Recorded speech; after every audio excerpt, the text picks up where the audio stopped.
What's up? Coach Achidi here, and on this video, I'm going to be taking you through a daily stretching routine. Now, stretching is not something that should only be done when you're injured, only be done after you work out, or just only like a fire extinguisher used in case of emergency.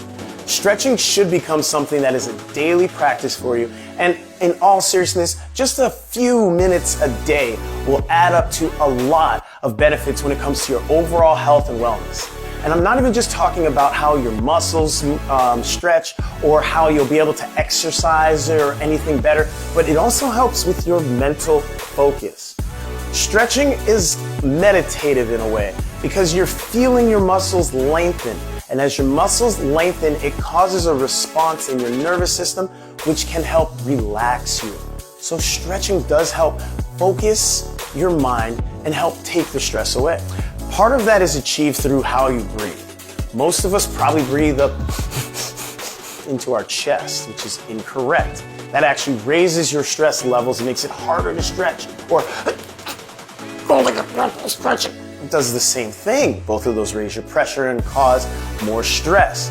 What you really need to do is breathe deep and slow into the belly. So first up, let's work on belly breathing. So stand up or sit up straight while you're watching this and place your hands right here, belly button level, with your fingertips probably about 3 or 4 inches away. Now, if I'm breathing in my chest, watch my hands. I'm breathing into my chest, my hands don't move. But now I'm gonna breathe into my belly, watch my hands. I can stick my belly in and out, especially the sides, and I'm breathing and talking. So what we're going to work on first is what's called belly breathing. That's going to be instrumental in getting your stretches to achieve their desired effect. So again, stand up, place your fingertips right there at about your belly button level with your hands going, front to back on the sides. And practice intentionally. Inhale, fill it up with air, exhale, squeeze it out, inhale, fill it up, exhale, 3 more, inhale, exhale. Inhale, exhale, 1 more, inhale, exhale. You really want to feel it, not fill it, on these sides. When you're filling this up, this is called diaphragmatic breathing, or using your diaphragm. It's a big muscle. It's going up to exhale, down to inhale, and you're feeling it make the muscles around your core contract or get smaller and expand and get looser. So it's kind of like this on the inside. So belly breathe.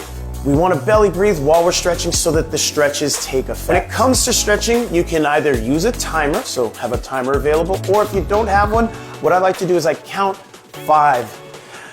Inhale, exhale. Inhale through the nose, filling the belly up. Exhale slow through the mouth. Counting about 5 or more of those breaths is a good way to assess your time, or using a timer of about 30 seconds per stretch per side. That will make sense as you go through the video when I demonstrate the individual stretches. Material-wise, you'll probably want a towel or a yoga mat on the floor if you don't mind just going on hardwood. I'm not going to do my stretches here. You'll see I'll be elsewhere doing them. You will also want a pair of yoga blocks, a timer if you have it available, a towel. At another video, I'll potentially have a yoga strap, so you don't need one of those today. But basically, a mat, 2 yoga blocks is optional, as you'll see in some of the stretches. Definitely a timer, or have a breathing pattern routine in your head. So that being said, I'm going to snap my fingers and magically be in a different location to show you how to do these stretches. Let's begin by standing up. Raise one arm over your head and cross the opposite leg on top of it. Bend to the side, and this will start the stretch along your hip and the outside of your torso. Breathe deep into your belly, low and slow, and then we're going to slowly fold forward. This is going to now move some of the stretch into the back region and the hamstring, or the back part of your rear leg. While down in this position, reach as far as you can. You can slowly bend and straighten that back leg to increase the stretch. Stand up, let's do the same thing on the other side. Raise the other arm, cross the opposite leg, and first do the side bend, getting the stretch along the side of your torso and under the armpit. Continue to breathe deep into your belly, and then you're going to slowly fold forward, creating a stretch along your spine, and especially on the hamstring, or the back portion of your rear leg. While in this position, you can bend that back leg and straighten it out to increase the stretch. Continue breathing. And then lastly, let's go ahead and stand up. Next up, step back with one leg and place the knee on the floor. Starting with a 90-degree bend in both legs, let's push our weight forward so the front knee crosses your toes. You want to keep your foot flat in the front, and this will create a stretch along the upper portion of the back leg. That's your hip flexors. You'll feel the stretch under the bottom of the front leg. That's the hamstrings. So it is again important to keep your front foot as flat as possible while pushing your weight forward. Having your hands on your hips can help with that. Let's also, for the long lunge, place your hands next to your front foot, keep it in place, and move the back leg as far back as you can. You're going to keep your hands down, your foot flat, and you're going to twist your upper body so you can look over that shoulder on the same side as the front leg. Looking over the shoulder and pushing your knee away from you will create a stretch along the inner thigh and will continue to stretch the upper part of the back leg, which is the hip flexor. Let's go ahead, stand up, do the same thing on the other side. Step back, 90-degree bend in both knees, hands on the hips, and push your weight forward. Again, let's keep that front foot as flat as possible. That means the heel stays down. That will create the stretch in the hamstring or the bottom part of the front leg, and it will also still stretch the hip flexor, which is near the top part of your back leg. Get about 5 in of these forward pushes, and then we're going to put the hands down on the floor. In just a second, I have to fix my pocket. But we're putting our hands down on the floor next to our front foot and sliding the back leg as far back as it can go. Again, I'm twisting my entire upper body so that it pushes my knee away from my body, and that creates a stretch on the inside surface of that front leg, and it continues the stretch along the top part of the back leg. We're going to do this about 5 times, and that front foot does still need to remain flat. So adjust your position so you can continue to keep that foot flat to create the best stretch. Next up, we're going to use the yoga blocks if necessary. You're going to simply start off near the front of the mat, and we're going to use them to frame the front foot. So one knee goes down, the other leg out straight in front. The blocks are going to frame that front foot, and you're going to simply reach your chest forward while at the same time pushing your hips back. You want to avoid looking down at your leg while doing this because that will keep the stretch in the back nice and long. So you can also flatten the blocks out a little bit and move your leg back as I did there. That creates more of a stretch, getting you lower to the floor. Use the blocks to switch to the other side. We're going to start off on an easy stretch. So tall blocks again, frame the foot, reach the chest forward while pushing your hips back. Keep the eyes up. Avoiding looking down will help keep the back getting adequately stretched in addition to the hamstrings. We're going to lower the blocks, move the back leg a little bit further behind us, and that creates more of a stretch, getting us lower. Still, I want to reach my butt to the back of the room and my chest and eyes reach forward. Get a long stretch in the spine and under the hamstrings.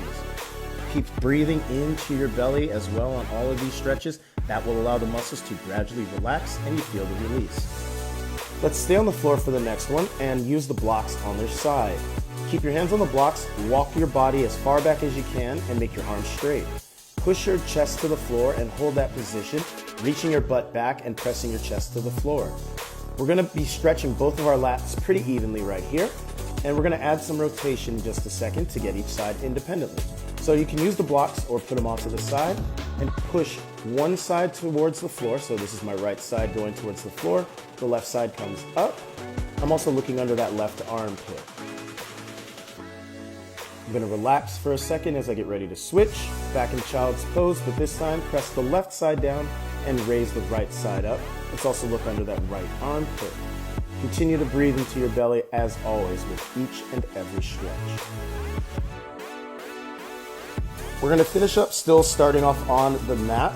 Hands under the shoulders and your toes on the floor. Let's come up into a downward dog position. The arms should be straight and your legs should be relatively straight and your hips pushed back towards the wall behind you. You'll feel this stretching the backs of your legs and the back of your shoulders. To get the calf muscle, simply cross one foot behind one calf and straighten the leg as much as possible, and then flip to the other side. This is a great one for many of us that sit a lot. We're going to walk our feet towards our hands, getting into a forward fold. Bear hug yourself. This will add a little bit of a stretch into the spine, and then slowly stand yourself all the way up. Congratulations, you're all done. How is all that for you? Feeling looser and everything? Start working that routine into your daily practice, or at least pick one stretch a day. Work it into your mornings. Anything beats nothing. You don't have to do the full 30 seconds in the beginning. If you don't have the time, try 10 seconds of each. Pick a short interval of time or pick a single stretch. Start somewhere. That's all it takes. A little goes a long way. I'll see you for the next video. Drop any questions into the comments and have a great one.